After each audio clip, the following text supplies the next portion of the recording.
Boa noite. Estamos então juntos aqui para que nós possamos refletir hoje sobre o tema Não saiba a tua mão esquerda o que faz a tua direita.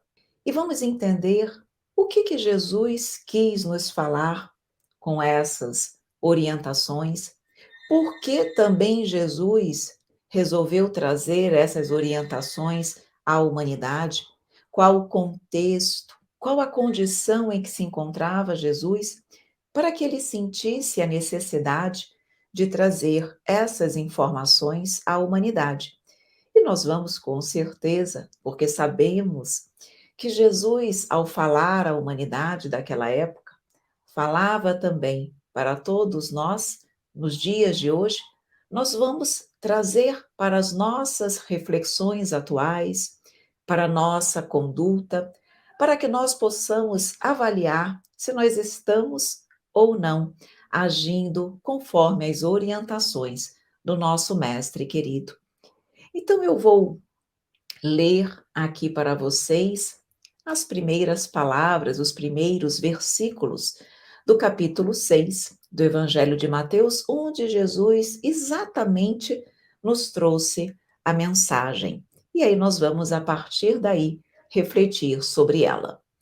Então, disse Jesus: Cuidado com a prática de suas boas ações diante dos homens, para serem vistos por ele. Caso contrário, não recebereis a recompensa de vosso Pai Celestial. Porque quando derdes esmola, não toqueis a trombeta em público, como fazem os hipócritas nas sinagogas e nas ruas, para serem glorificados pelos homens. Em verdade vos digo, eles já receberam a sua recompensa.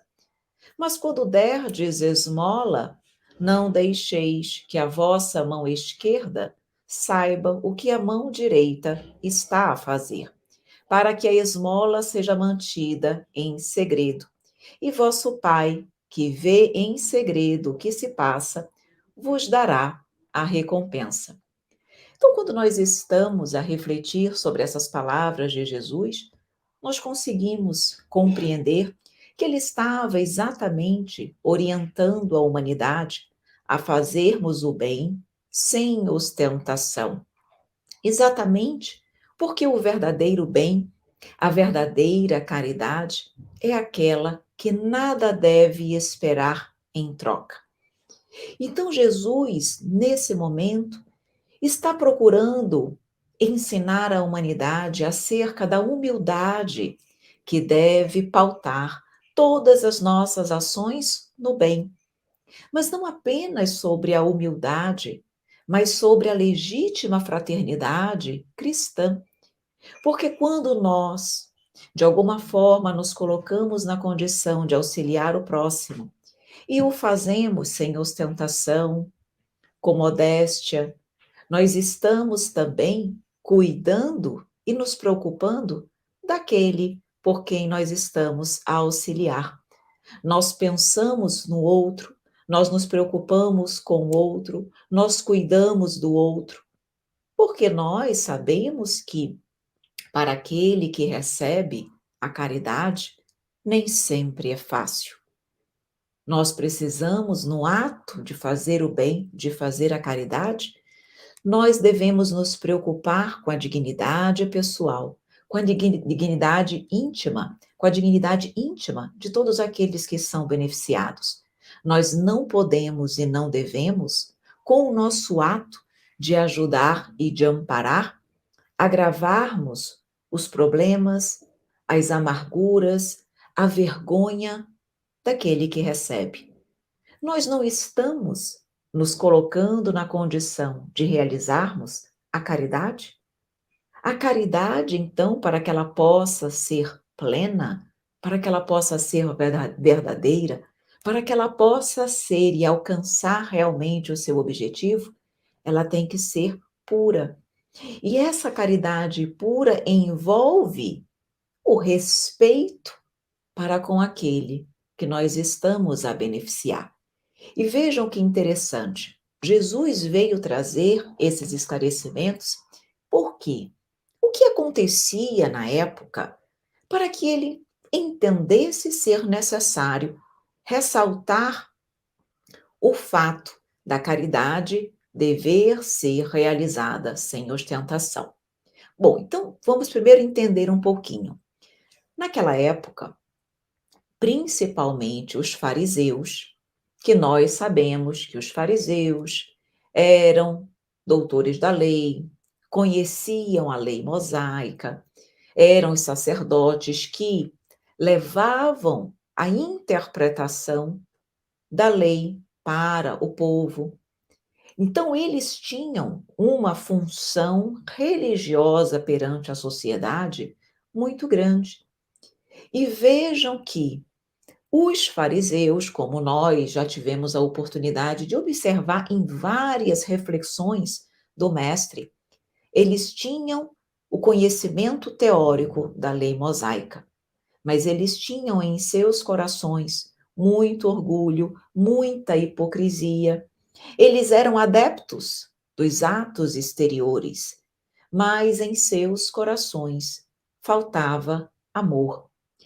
E os fariseus, naquela época, eles, quando iam se dirigir às sinagogas, ao templo, ou quando eles iam, por exemplo, para as ruas dar esmolas, fazer o bem, olhem o que acontecia. Antes deles efetivamente estarem fazendo, caminhando e se dirigindo ao templo ou às ruas para pregar o bem, previamente à passagem deles, iam os arautos exatamente anunciando a sua presença com estridentes toques de trombeta. Então, os arautos, aqueles que o seguiam, que eram os seus seguidores, iam na frente, tocando fortemente as trombetas, anunciando que os fariseus iriam passar, dirigindo-se ao templo ou para a entrega das esmolas. Então, eles queriam. O que que isso significa? Que eles queriam se fazer notados, conhecidos pelo povo. E eles buscavam também, com esse procedimento, com essa atitude, adquirirem a fama de santos, de seres elevados, de seres mais evoluídos, porque estavam indo para as orações ou para a concessão das esmolas. E, na verdade, Jesus está aí nos mostrando, nos colocando que em seus corações não havia verdadeira piedade, mas sim orgulho e hipocrisia. Então, naquela época, as pessoas, ao olharem os fariseus, admiravam-nos, achavam que eles eram homens santos, que eles estavam ali praticando o bem e que assim deveria ser praticado. E Jesus, ao conhecer e saber exatamente o que se passava no íntimo daqueles corações, veio exatamente trazer essas passagens que foram ditas, nós já tivemos oportunidade de ler, para dizer: não hajam como os hipócritas, que vêm exatamente ali tocando trombetas em público para se fazerem glorificados perante os homens. Em verdade vos digo, eles já receberam a sua recompensa. Porque, na verdade, eles almejavam o reconhecimento e os aplausos do mundo, do homem. Mas ele diz: quando derdes esmola, não deixeis que a vossa mão esquerda saiba o que a mão direita está a fazer, que essa esmola seja mantida em segredo, porque, na verdade, o Pai, que tudo sabe, ele reconhecerá as tuas atitudes e cabe ao Pai vos dar a recompensa. Não deve ser a recompensa do homem que nós devemos buscar, mas confiarmos em Deus. Interessante nós falarmos um pouco sobre a questão da piedade. Porque nós estamos falando de caridade, a caridade para com aqueles que têm necessidade. Então, a caridade, ela é previamente, antes dela vem a piedade, que é aquele sentimento de realmente se compadecer, de compadecimento pelo sofrimento alheio. Naquela época, a piedade judaica, ela era caracterizada por 3 ações, que era exatamente a esmola, e vejam aqui que se fala, a palavra utilizada era realmente esmola. E nós sabemos que a doutrina espírita, ela nos traz uma diferença entre a verdadeira caridade e a esmola, tá? Mas nós vamos falar isso no decorrer das nossas reflexões. Então, 3 atos, 3 fatos caracterizavam a piedade judaica, que era a esmola, que era dada, a oração privada e o jejum. E Jesus, em várias oportunidades, ele aborda exatamente esses 3 fatos. Ele vem nos falar sobre a verdadeira piedade, e esse momento agora que nós estamos a refletir é exatamente sobre a piedade que ele está falando, onde ele vem nos explicar sobre a expressão interna e externa da piedade. Os fariseus se preocupavam com esse aspecto exterior da piedade, no sentido de se fazerem notados e admirados pelas pessoas, mas sem se preocuparem realmente com o sentimento que deve nortear a verdadeira caridade e, consequentemente, esse aspecto interior da piedade.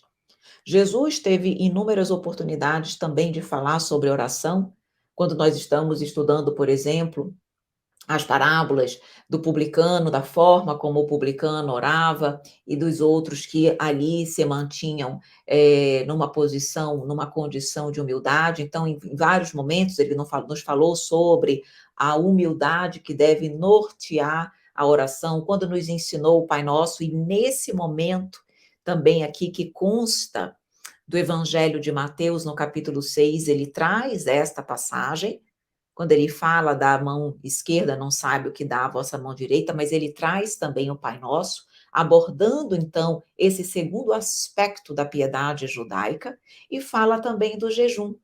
Quando nós estamos também várias vezes estudando as parábolas de Jesus, nós percebemos que os fariseus questionavam por que os discípulos de Jesus não jejuavam. E todos jejuavam, porque era uma regra, fazia parte das regras das leis mosaicas. E Jesus vai dizer que, na verdade, por que seus discípulos iriam jejuar enquanto o noivo estava com eles? Enquanto ele estava ali, era motivo de alegria, de satisfação. Que jejuar apenas por um regramento externo, por uma determinação, sem que houvesse um sentido, uma utilidade, um fim útil para aquele jejum, isso não era natural, isso não é agradável a Deus. Então, Jesus sempre buscou oportunidades para ensinar e demonstrar às pessoas que nem tudo aquilo que os doutores da lei, os fariseus, os sacerdotes judaicos faziam, estava correto, estava conforme às leis divinas. Então, nós percebemos claramente que existem 2 maneiras bem distintas de nós fazermos as boas obras. Uma ditada pelo orgulho e a outra inspirada na verdadeira caridade. E aqui já começam as nossas primeiras reflexões. Como será que eu tenho agido na prática do bem? Quando eu faço as boas obras, o que de fato me move? O orgulho ou a verdadeira caridade? Porque o orgulho todas as boas obras pautadas no orgulho estão impregnadas desse espírito farisaico, onde, na verdade, nós buscamos aparentar virtudes, mas que nos são inexistentes. Procuramos exaltar a nossa própria personalidade, visando as compensações do mundo, as considerações do mundo, os louvores e aplausos da sociedade. Será que quando nós estamos a fazer a caridade, O que me move é a verdadeira caridade, calcada, fincada, secundada na sinceridade e na compaixão sincera para com os sofredores, sem nenhum outro objetivo senão o desejo de fazer o amor, o bem, a caridade ao próximo, sem que o meu coração não busque uma felicidade temporária e ilusória, mas busque a verdadeira felicidade, que é a felicidade do outro, pois que ao vê-lo feliz, ao vê-lo sorrir, ao vê-lo numa condição melhor, eu me felicito também, porque a felicidade do outro é a minha também. E a tristeza, o sofrimento, a angústia do outro é a minha também. Então, quando nós estamos estudando sobre o ostentar tem exatamente esse caráter de exibir-se, mostrar-se de forma exibicionista, exatamente como os fariseus faziam. E Jesus então vem nos mostrar que nós precisamos nos elevar acima da matéria. E a doutrina espírita, ela é exatamente a luz que nos dá o entendimento para essa compreensão, para essa orientação do mestre. Enquanto nós estivermos com os nossos pensamentos fincados na terra, no mundo material, não fará sentido algum para nós as orientações do mestre. Por que que eu desejo, ou eu devo desejar, ou querer ser modesta nas minhas atitudes? Por quê? Nada me espera no amanhã. O que eu tenho é apenas a vida material. O que eu posso esperar é apenas aquilo que o mundo me oferta. Logo, é natural e evidente que eu devo proceder da forma que o mundo me pede, para que eu possa obter as graças, as benesses do mundo. Por que eu vou agir de outra forma se eu não acredito, se eu não compreendo acerca da imortalidade da alma, da vida após a morte, da felicidade que irá aguardar o homem que pratica o bem? Então, nós percebemos aí que a materialidade é um dos principais óbices à verdadeira caridade, a caridade modesta, sem ostentação. Porque quem pensa no mundo deseja sim ser aplaudido. E digo mais, deseja ser aplaudido e ainda deve pensar assim: ó, eu devo sim divulgar as minhas atitudes, e isso é bom porque as pessoas me veem como uma pessoa boa, as pessoas podem se inspirar em mim e fazerem a mesma coisa, porque eu devo fazer a caridade em segredo. Então, nós percebemos que, enquanto as pessoas não tiverem uma compreensão, realmente não procurarem compreender mais profundamente as palavras do Mestre, esse comportamento vai continuar. E ele é até compreensível diante de uma cegueira espiritual. Então, Jesus vem exatamente aos pouquinhos, conforme o entendimento, a condição da humanidade da época, começar a alertar a todos nós, no sentido de dizer: existe algo além da vida material.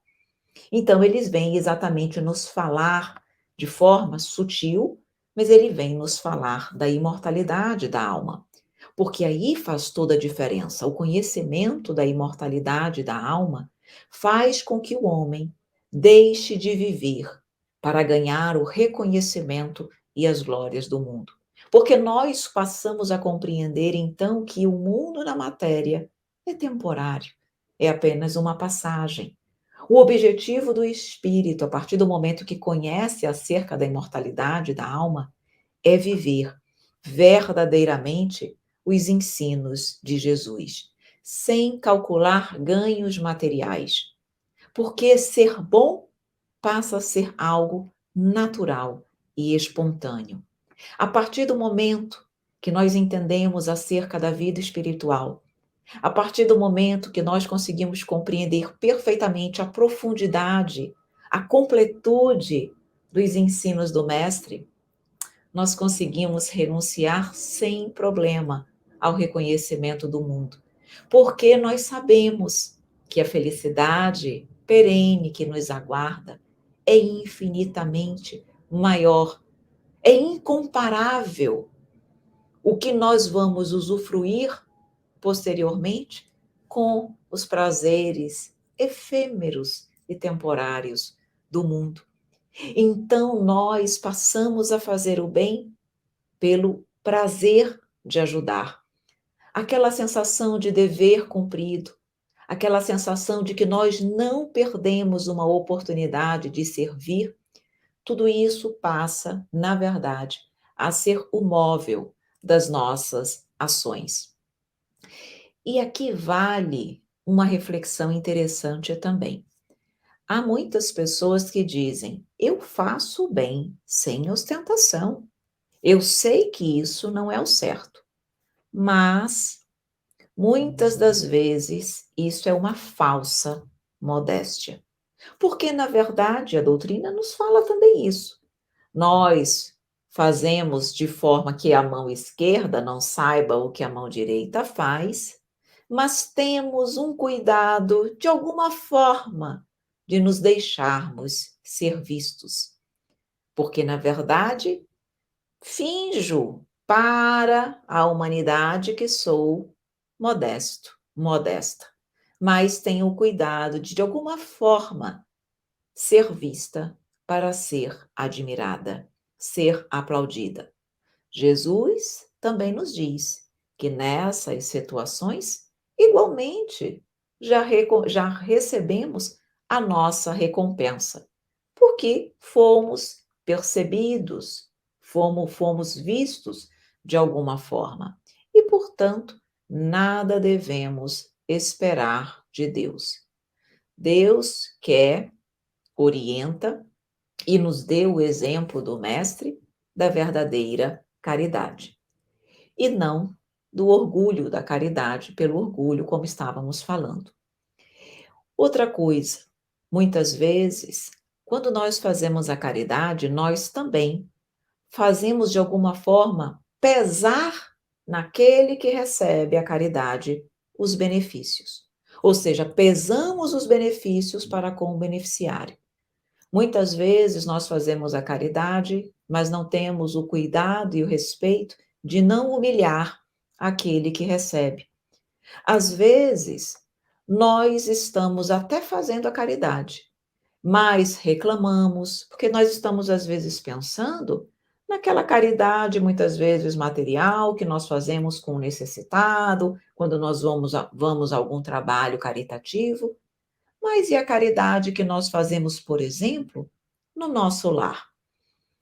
Quantas vezes, talvez, nós façamos a caridade para um familiar, para um pai, para uma mãe, para um irmão, para um filho, reclamando: ah, eu vou fazer, poxa, mas eu tinha um compromisso. Eu vou ter que deixar de fazer o que eu tinha que fazer para agora ir te levar em tal lugar, para ir com você em tal lugar, para fazer tal coisa.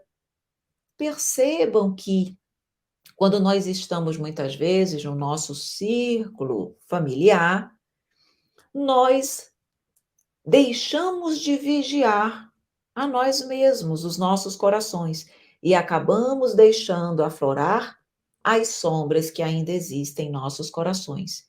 E aí agimos reclamando, pais que reclamam dos seus filhos, colegas que de alguma forma cobram o outro por alguma ação, buscam alguma coisa em troca pelo bem que fazem. Percebam que nós agimos assim e muitas vezes nem nos damos conta, mas estamos nesse momento fazendo pesar aquele benefício para com aquele que recebe a caridade. Então, no Evangelho segundo o Espiritismo, há também uma ressalva falando exatamente sobre isso, que essas pessoas que da mesma forma fazem pesar, que ulceram o coração daquele que recebe pelas palavras e pelo peso e pela humilhação que causam, essas pessoas também não obterão méritos em função da caridade realizada. Por isso que nós precisamos refletir e estarmos a todo momento vigilantes às nossas atitudes. Porque quando nós saímos de casa para fazer a caridade, nós conseguimos, de uma certa maneira, evitar esse tipo de postura. Mas no nosso dia a dia, costumeiramente, nem sempre nós estamos a todo momento vigilantes. E nós precisamos lembrar que não existe hora para nós fazermos o bem. Não existe uma hora certa, um momento certo, um dia certo para fazermos a caridade. A todo momento, à madrugada, na madrugada de um certo dia, eu posso ser convidada a fazer a caridade. E aí? Será que nesse momento eu vou lembrar das orientações do Mestre? Será que nesse momento eu estarei movida pelo sentimento do verdadeiro amor para o Pai, para com o próximo? Será que eu vou lembrar de agir sem ferir a sensibilidade do meu irmão? Então, são essas reflexões que nós precisamos fazer. E o Evangelho segundo o Espiritismo nos diz ainda mais que a verdadeira caridade, aquela que realmente é plena, ela é tão cuidadosa para com aquele que recebe, que tem a inteligência de buscar, de uma certa maneira, a inversão dos papéis. Ou seja, na verdade, não sou eu que ajudo o meu irmão, é ele que me ajuda de alguma forma. Encontra sempre um caminho para parecer o próprio beneficiário e não aquele que beneficia. Isso demonstra uma sensibilidade impressionante. Então, não é simplesmente dar, é dar com inteligência, é dar com carinho, é dar com amor, é dar com cuidado, é dar com preocupação. Tem um caso que contam sobre Chico Xavier. Eu pesquisei a fonte, procurei pesquisar a fonte dessa história, mas eu não encontrei. Mas, de qualquer maneira, por me parecer muito próxima da postura, da conduta que todos nós conhecemos de Chico Xavier, eu vou contar a história que me chegou ao conhecimento. Mas, se essa história não for dele, nos serve de exemplo, de orientação, de qualquer maneira, nos será útil. Mas chegou a mim como tendo sido de Chico Xavier. Havia um grupo liderado por Chico Xavier, um grupo de trabalhadores, de voluntários, que se preparava exatamente para levar a algumas famílias necessitadas doações de alimentos, enfim, necessidades básicas. E havia uma determinada família que estava passando por dificuldades. Pois muito bem, quando esse grupo, chefiado por Chico Xavier, estava próximo à casa dessa família, Chico identificou que havia uma movimentação muito grande dos vizinhos próximo à entrada da casa dessa família. Então, quando Chico viu, ele orientou a equipe que eles adentrassem pelo fundo da casa. E aí eles questionaram: mas Chico, por que que nós vamos entrar pelos fundos da casa? É mais fácil, é mais prático nós adentrarmos pela porta da frente. E Chico Xavier, com aquele jeitinho que nós já conhecemos, aquela doçura, aquela bondade, aquela simplicidade, teria dito que os vizinhos não precisavam saber das dificuldades que aquela família estava passando, que era importante, era necessário eles serem discretos para não constranger a família, e que assim teriam procedido. Então vejam, naquele momento, a preocupação de Chico e de quem quer que haja dessa forma, a preocupação era a família.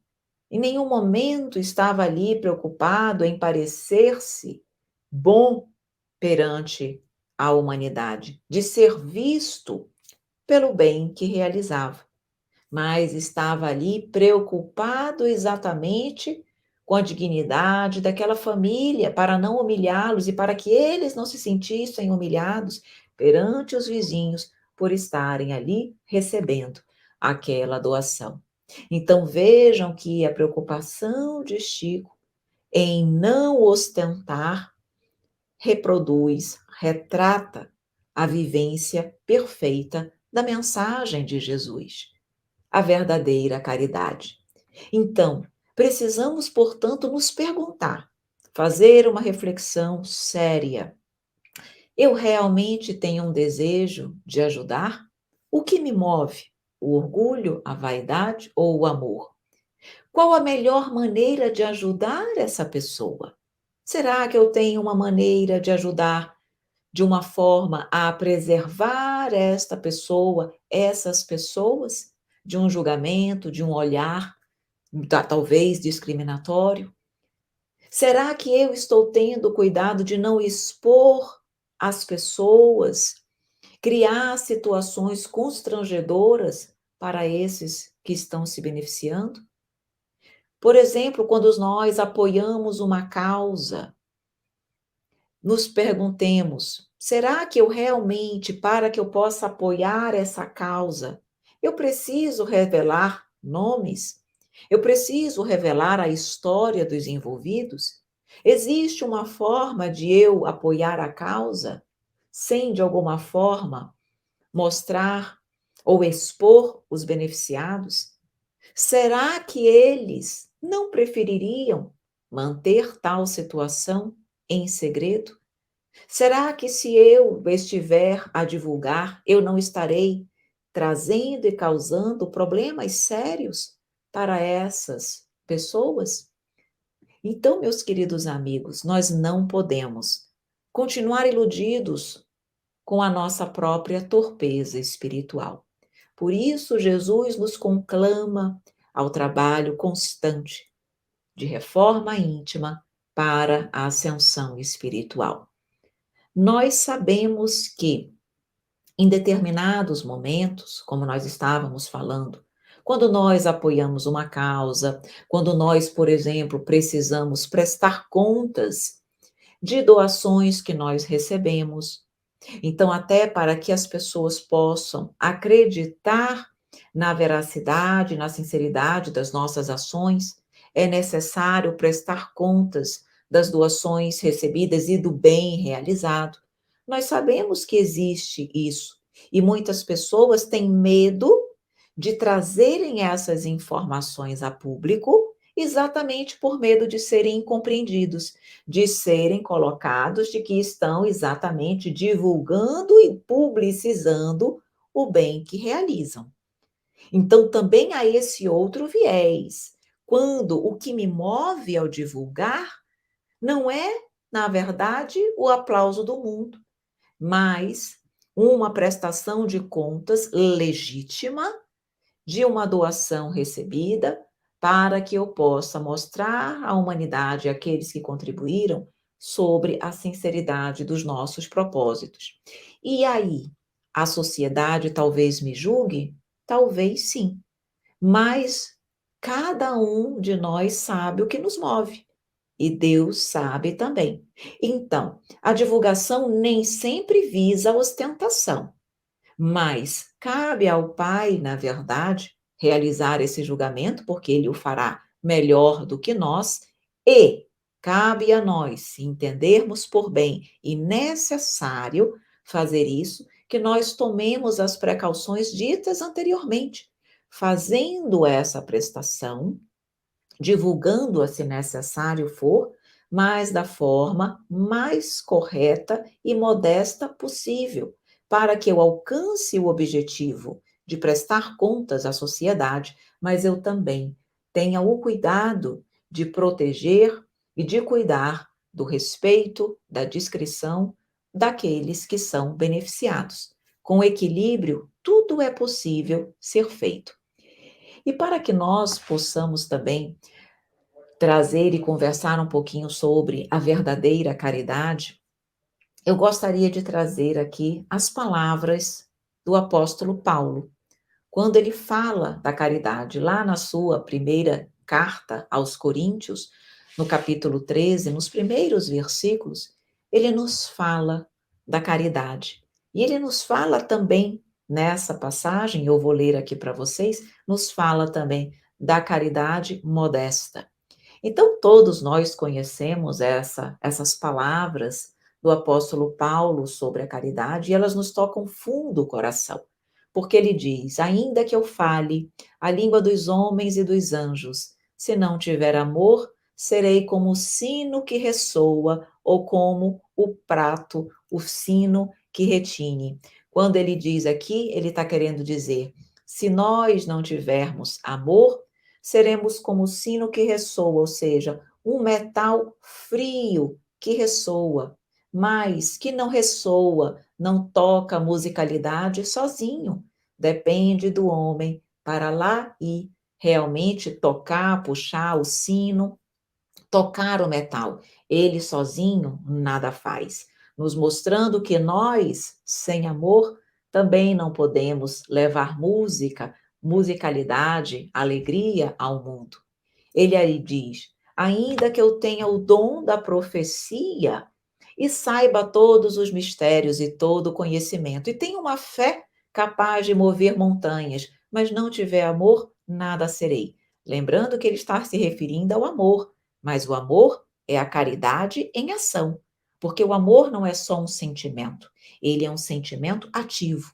Então, quando eu pratico a caridade, o meu amor se transforma em ação. Então, a caridade é o amor em ação. Por isso, apóstolo Paulo vem nos falar da caridade. Então, ele diz: de que adianta eu ter o dom da profecia e saber todos os mistérios? Ele está falando da mediunidade. Profecia, saber mistérios, mediunidade. De que adianta eu ter mediunidade se eu não utilizo de forma útil em benefício da humanidade? E como que nós podemos utilizar a mediunidade de forma útil? Através da caridade. Então ele diz: de que adianta termos uma fé capaz de mover montanhas, mas sem amor nada serei. A fé sem obras é morta. Então, mediunidade útil, fé valiosa, é aquela que traz utilidade, obras úteis à humanidade. Ele ainda diz: ainda que eu dê aos pobres tudo o que possuo e entregue o meu corpo para ser queimado, mas não tiver amor, nada disso me valerá. Ele diz: se eu doar sem um verdadeiro sentimento, olhem que nós estamos aqui falando do que move a caridade, se eu der tudo, mas se eu não estiver realmente movido pelo verdadeiro sentimento do amor ao próximo, é orgulho, é vaidade, não tem valor. Ele diz: de que adianta entregar meu corpo para ser queimado? De que adianta sacrifícios pessoais?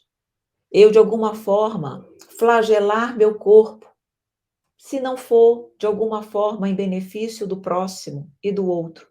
Flagelar por um sentimento egoísta? Não adianta. O amor pode secundar sacrifício. Quando eu faço sacrifícios, a caridade pelo sacrifício, quando eu, de alguma forma, aflige o meu corpo, mas em benefício do próximo, é o que Jesus nos fala, é a caridade pelo sacrifício. Aí é agradável a Deus. Então, fazer isso sem amor de nada vale. Mas ele ainda diz: o amor é paciente, o amor sabe esperar, a hora de fazer o bem, a hora de cada um despertar. A caridade é feita sem esperar retorno. Eu faço a caridade. Na hora certa, no momento certo, o outro também vai despertar. O amor é bondoso, porque a bondade é a alma da caridade. A verdadeira caridade, ela tem que vir fincada, baseada no amor. Não inveja, não se vangloria, não se orgulha, porque a verdadeira caridade ela é pautada na humildade e fraternidade sincera, não na inveja, na vangloriar, ou seja, na vaidade e nos aplausos do mundo, não no orgulho que nos cega. Não maltrata, não procura seus interesses, não se ira facilmente, não guarda rancor, não maltrata, não fere quem beneficia, não procura seus próprios interesses, mas renuncia a si mesmo pela felicidade do outro. Não se ira, porque quem é caridoso é manso, não guarda rancor, porque só tem amor. O amor não se alegra com a injustiça, mas se alegra com a verdade, porque aquele que é realmente caridoso é verdadeiramente justo e bom. Por isso, finaliza o apóstolo Paulo: tudo sofre, tudo crê, tudo espera, tudo suporta, porque os verdadeiros avatares da humanidade foram aqueles que souberam renunciar a si mesmos pelo bem do outro. Jesus, os apóstolos, Francisco Xavier, Divaldo, Madre Teresa, Irmã Dulce, foram corações, foram cartas magnas da caridade, bússolas das nossas vidas para que nós ainda não nos percamos, ainda tão imperfeitos, não nos percamos no caminho que nos leva à verdadeira caridade. Então, eles estão aí como exemplos de vida. E diz ainda o apóstolo Paulo: a caridade nunca, jamais há de acabar, porque a caridade é o próprio amor. E se a caridade é o próprio amor, jamais irá acabar, porque é com base na caridade que os nossos destinos, o amor e na caridade, é que os nossos destinos estão selados, tanto na terra quanto no céu. Quem aqui conseguir vivenciar o amor, a caridade plena, viverá em paz. E no plano espiritual, receberá as graças diante do Senhor.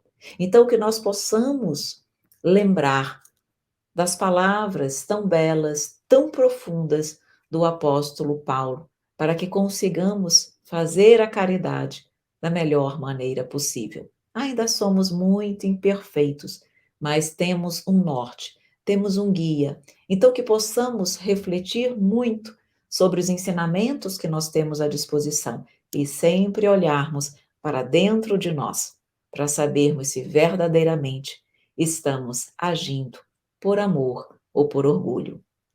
E para finalizar, nós trazemos uma última mensagem para você. Então, eu trouxe uma poesia de nossa autoria que se chama A Caridade. E nos diz assim: Paulo, o apóstolo de Jesus, traz epístola de grande luz. Fala da verdadeira caridade, mostra-nos a sua beldade. Diz que ela tudo tolera, tudo crê, sofre e espera. Paciente, benigna e sincera, eleva-nos a outra esfera. Não é invejosa nem ambiciosa, não se ensoberbece nem se aborrece. Não é egoísta, nem gosta de injustiça. Busca só a verdade e toda a bondade. Não é temerária na conduta diária, nem precipitada na graça doada. Sem caridade não adianta inteligência que só encanta, pois é metal frio que soa, mas no coração não entoa. Sem caridade, para que profecia, se a consciência não se amplia? É ter fé que transporta montanhas, mas não muda nossas entranhas. Ela é a virtude mais importante, pois nos dá vida abundante. Junto com a fé e a esperança, a salvação nossa alma lança. Portanto, caridade é amor. Com Jesus, o Salvador, beleza, doçura e esplendor, presente sublime do Criador. Muito obrigada.